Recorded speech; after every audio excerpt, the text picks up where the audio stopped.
বুদ্ধ পূর্ণিমা বা ভেসাক উৎসবের আলোয় ঝলমল করছে শ্রীলঙ্কার রাজধানী কলম্বো। এই উৎসব ঘিরে শনিবার রাত থেকে রাস্তাঘাট আর মন্দিরে ভিড় করছেন লাখো মানুষ। তবে বিশ্ববাজারে তেলের দামের কারণে যাতায়াত খরচ বেড়েছে, যে কারণে গত বছরের তুলনায় এবার উৎসবে পর্যটক উপস্থিতি কিছুটা কম।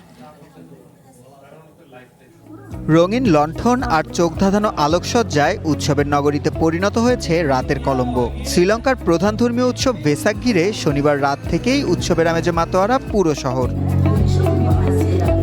শহরের প্রধান সড়কে তৈরি করা হয়েছে সুবিশাল সব অস্থায়ী তোরণ, যেখানে আধুনিক আলোকসজ্জার ডিজিটাল প্রদর্শনীতে ফুটিয়ে তোলা হয়েছে গৌতম বুদ্ধের জীবন ও বাণী। এই মনোমুগ্ধকর দৃশ্য দেখতে ভিড় করেছেন নানা বয়সী দর্শনার্থীরা।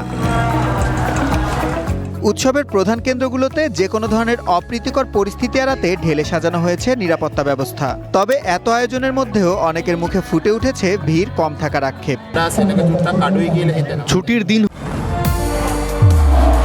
নির্মাণে নাম্বার 1 শাহ সিমেন্ট হওয়া সত্ত্বেও গত বছরগুলোর তুলনায় এবার ভিড় কিছুটা কম মনে হচ্ছে।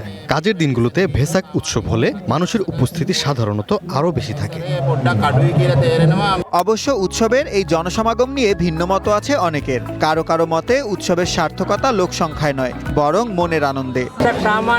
ভেসাক উৎসবের আমেজ সব সময় একই রকম থাকে। এখানে মানুষের সংখ্যা কম না বেশি তা নিয়ে ভাবার কিছু নেই। মানুষ আসছে, উৎসব উপভোগ করছে, এটাই সবচেয়ে বড় বিষয়। শুধু আলোকসজ্জাই নয়, উৎসবের রাজপথ জুড়ে প্রকাশ পেয়েছে বৌদ্ধ ধর্মের মূল দর্শন, দান ও সহমর্মিতা। দর্শনার্থীদের ক্লান্তি দূর করতে মোড়ে মোড়ে বসানো হয়েছে ফ্রি ফুড স্টল, যেখান থেকে বিনামূল্যে দেওয়া হচ্ছে খাবার, চা ও পানীয়।